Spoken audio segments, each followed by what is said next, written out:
কলকাতায় যে কটা প্রোগ্রাম হয়েছে এই বান্দার সামনে সারিতে দাঁড়িয়ে বক্তব্য দিয়েছে এবং ফ্রন্টে দাঁড়িয়ে কথা বলেছে।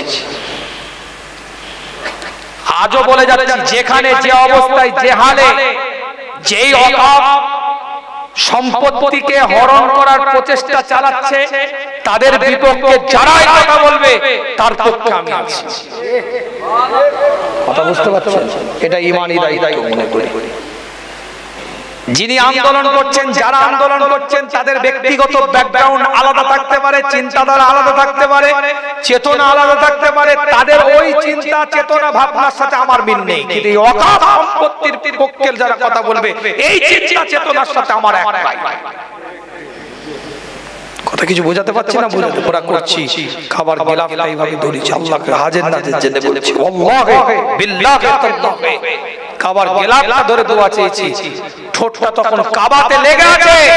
আল্লাহ, তোমার এই কাবা বাইতুল্লাহকে চুমা দিতে দিতে তোমার দরবারে দোয়া চাইছি, আল্লাহ তুমি ঈমানদারের ঈমান ভারতবর্ষের বাঁচাও, ভারতবর্ষের ঈমানদারদের ঈমান বাঁচাও, এই দোয়া চেয়েছি। আর আল্লাহ তোমার সম্পত্তির হেফাজত এই কাবার গেলাফ ধরে বলছি, আল্লাহ তুমি হেফাজত করো। বুঝতে পারছেন? কোন ধারণা নেই আমাদের, এটুকু শুধু বলে দিলাম।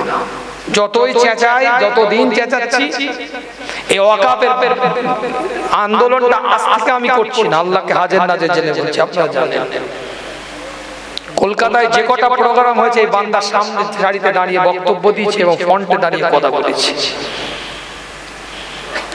আজও বলে যাচ্ছি, যেখানে যে অবস্থায় যে হালে যেই অকাপ সম্পত্তিকে হরণ করার প্রচেষ্টা চালাচ্ছে, তাদের বিপক্ষে যারাই কথা বলবে তার পক্ষে আমি আছি। কথা বুঝতে পারছেন? এটা ঈমানি দায়িত্ব মনে করি।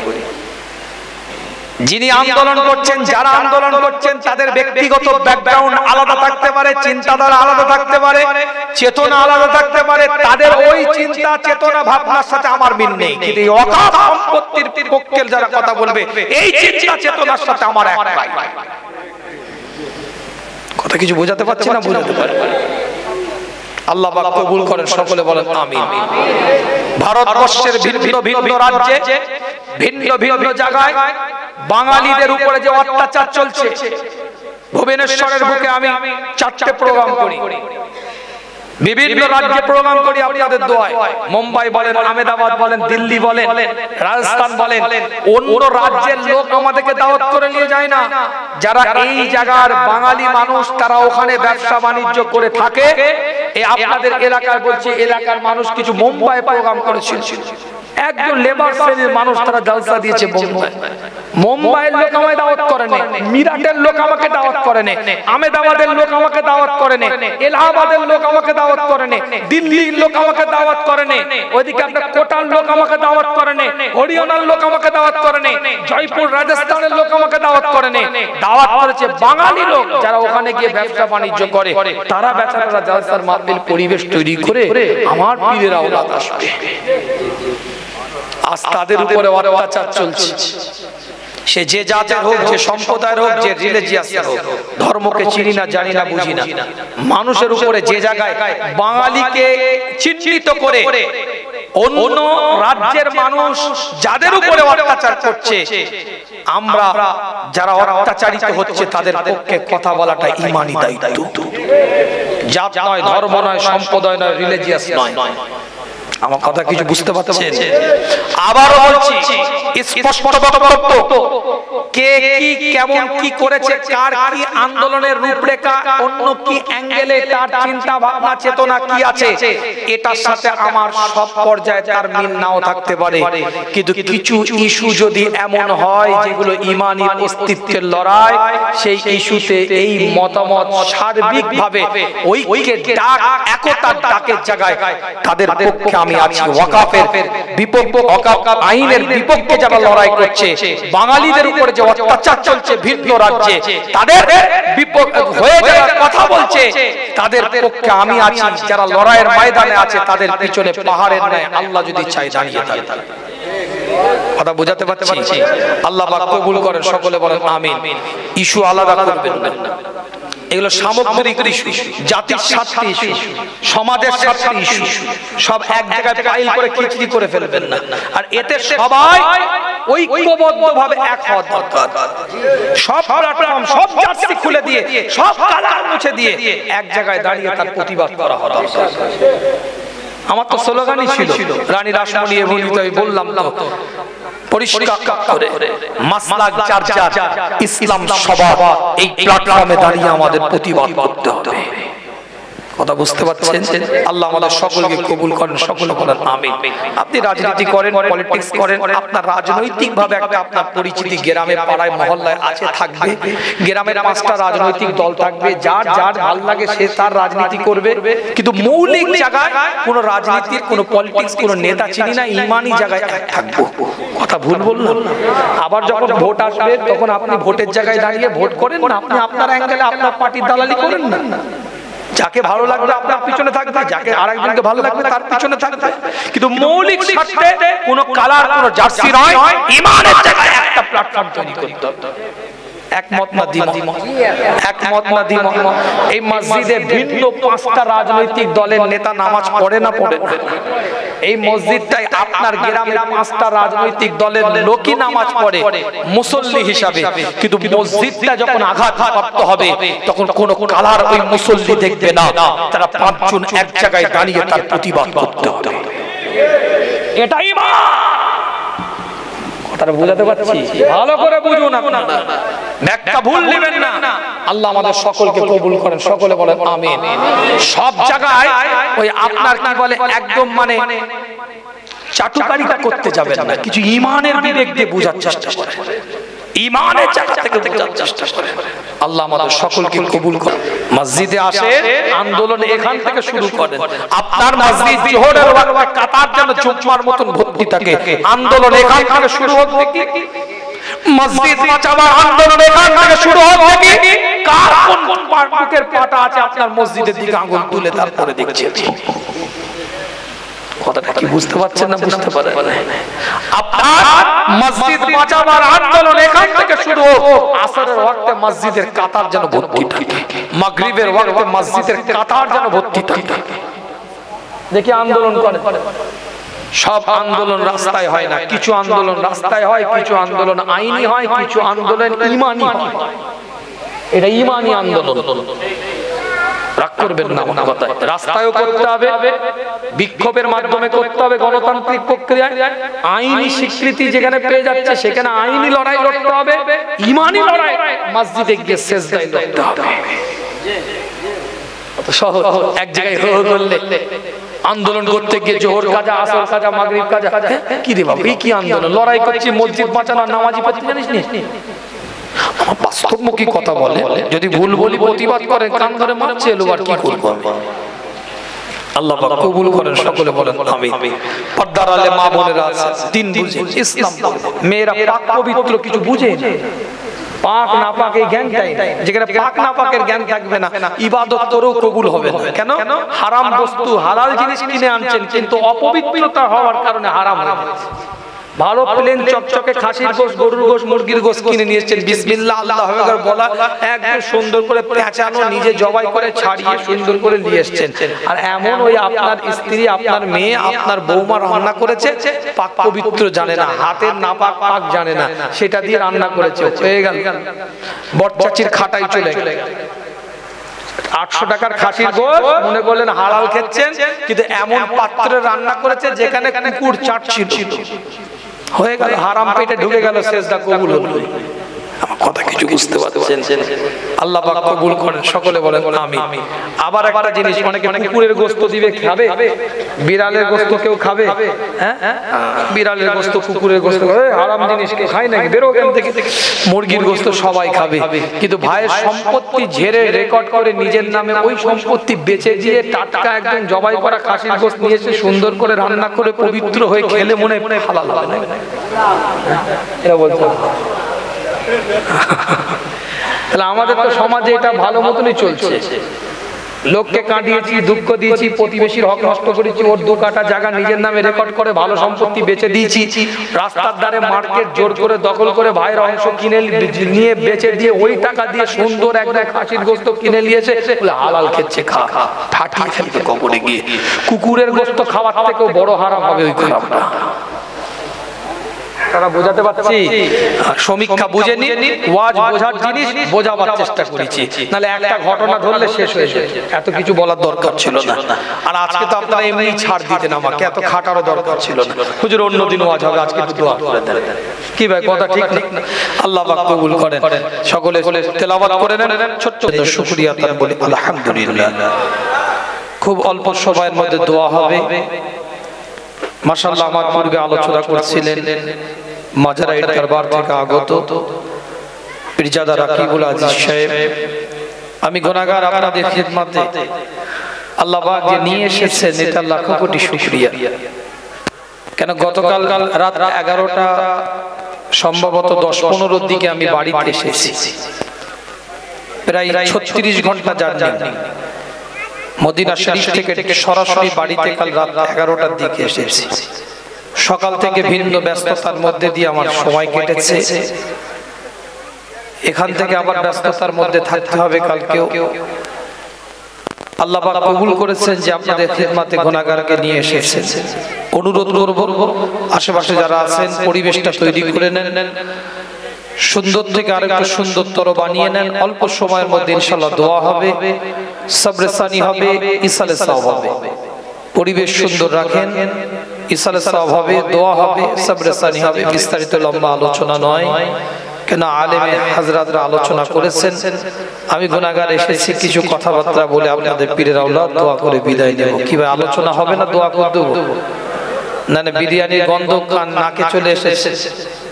নাকে এসেছে না কানে এসেছে? গন্ধ নাকে এসেছে না কানে এসেছে?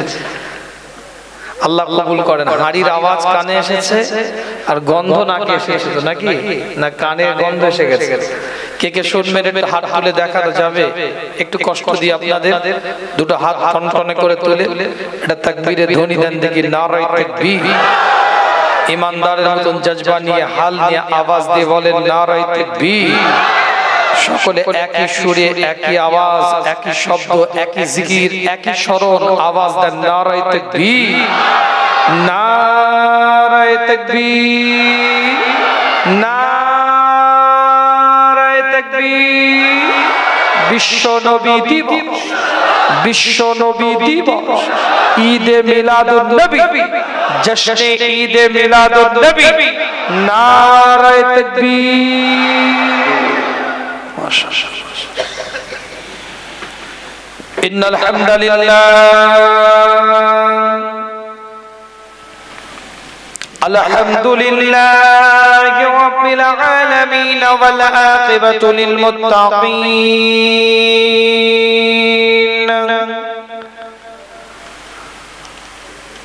والصلاة والسلام على رسوله وعلى آله وأصحابه أجمعين. أما بعد فيا أيها الحاضرون رحمنا ورحمكم الله. وقال الله تعالى في شان حبيبه تكريما على رسوله تعظيما لرسوله. إن الله وملائكته يصلون على النبي يا أيها الذين آمنوا صلوا عليه وسلموا تسليما.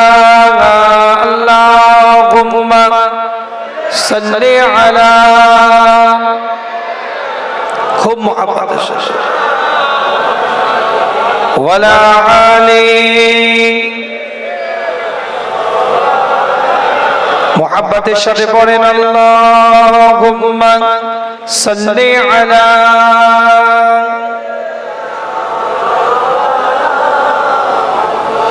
वला आली।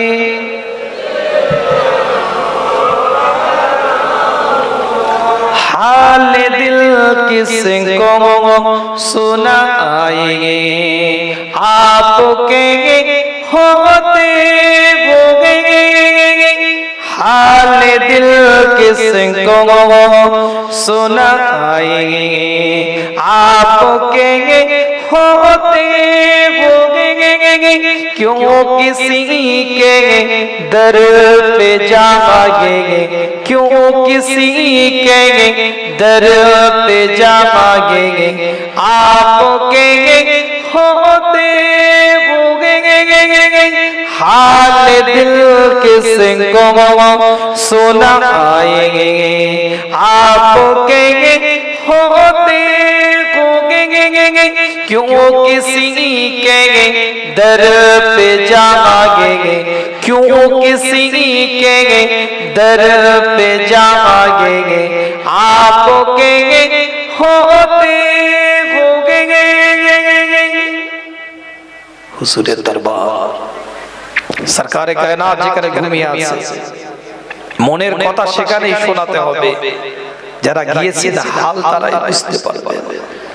খোদার কসম বলছি, আপনি যখন সালাম দিবেন, আসসালাতু ওয়াসসালামু আলাইকা ইয়া রাসূলুল্লাহ, আসসালাতু ওয়াসসালামু আলাইকা ইয়া হাবিবাল্লাহ, الصلاة والسلام عليك يا شافع المجنبين، الصلاة والسلام عليك يا رحمة للعالمين। আপনি যেমন সালামটা যখন দিবেন, অন্তরের মধ্যে ফিলিংস, অন্তরের মধ্যে এমন অনুভূতি তৈরি হবে যেন খোদ হুজুর আপনার আওয়াজ শুনতে পাচ্ছে। সেই কান যদি তৈরি করতে পারেন, হুজুর যে জবাব দিচ্ছেন এই হালাত আপনার অনুভব হয়ে যাবে। জুড়ে বলা যাবে না। আল্লাহ নবী আল্লাহ রাসূল বলছেন যে আমার মাজার আকদাসের সামনে দাঁড়িয়ে সালামটা দেয়, আমি নবী, আমি রাসূল নিজের কানে সামি'তুহু, নিজের কানে শুনতে পাই। সরকারে কায়নাত এলান করছে, মদিনা দুলাল এলান করছেন, ইমামুল মুরসালিন জানিয়ে দিচ্ছে যে আমি রাসূল, আমি হাবিব, আমি নবী মুহাম্মদ রাসূলুল্লাহ দরবারে গিয়ে সালাম দিল, কাল কিয়ামতের ময়দানে আমি রাসূলের শাফাআত তাদের জন্য ওয়াজিব হয়ে গেল। আরো জোরে বলা যাবে না। যে ব্যক্তি আমি নবী আমার মসজিদে নববী সাল্লাল্লাহু আলাইহি ওয়াসাল্লামের মধ্যে 40টা ওয়াক্তের নামাজ টানা তাকবীরে উলার সাথে আদায় করলো, যে ব্যক্তি আমার মসজিদে নববীর মধ্যে টানা 40 ওয়াক্তের নামাজ আদায় করলো, সরকারে কায়নাত বলছে তার জন্য আমি রাসূল আমার শাফাআত ওয়াজিব হয়ে গেল। একটু জোরে বলা যাবে না, চিৎকার দিয়ে বলা যাবে না। শায়দ তার ভাষার মধ্যে দিয়ে তাই এলান করেছে, मैं गुलामे मुस्तफा हूँ, ए मेरी पहचान है, मैं गुलामे मुस्तफा हूँ, ए मेरी पहचान है। गम मुझे क्यों कर सताएंगे, गम मुझे क्यों कर सताएंगे, आपके होते होंगे। আমি নবীর গোলাম, আমাকে কষ্ট কি করে সাতাতে পারে, আমাকে কষ্ট কি করে পেরেশানে ফেলতে পারে, আমি রাসূলের গোলাম। हाल दिल किसको सुनाएंगे, आपके होते होंगे। क्यों किसी के दर पे जाएंगे, क्यों किसी के दर पे जागे आपो के होते होगे अब न जीना अब न मरना सब उसी के चौखट पे পৃথিবীতে যত নবী রাসূল পয়গম্বর এসেছে যত নবী রাসূল পয়গম্বর এসেছে 1,24,000 পয়গম্বর 2,24,000 পয়গম্বর সমস্ত নবী রাসূল পয়গম্বররা ইন্তেকালের আগে একবার না একবার কাবা বাইতুল্লাহ যাওয়ার আশা রেখেছে আল্লাহ মৃত্যুর আগে তোমার কাবা বাইতুল্লাহ চৌকাটটা আমাদের নসিব করো সরকারে কায়নাত মদিনাতুল আল ইমামুল মুরসালিন ইমামুল হুদা ইমামুল কিবলাতাইন হুজুর আকরাম সাল্লাল্লাহু আলাইহি ওয়াসাল্লাম যখন হিজরত করে মক্কা শরীফ থেকে মদিনা শরীফে চলে গেলেন প্রত্যেকটা সাহাবাদের ইচ্ছা প্রত্যেকটা তাবেঈনদের ইচ্ছা প্রত্যেকটা তাবেঈনদের মনের বাসনা আকাঙ্ক্ষা ওলি আউলিয়া দরবেশ কুতুব আবদাল মুজাদ্দিদ আল্লাহর নেককার বান্দা বান্দীদের একটাই আকাঙ্ক্ষা আল্লাহ যদি মৃত্যু দাও মদিনাতে দাও মৃত্যু দাও মদিনাতুল মুনাওয়ারাতে দাও মৃত্যু যদি দাও মুস্তাফার কদরের মধ্যে আমাদের মৃত্যুটা দাও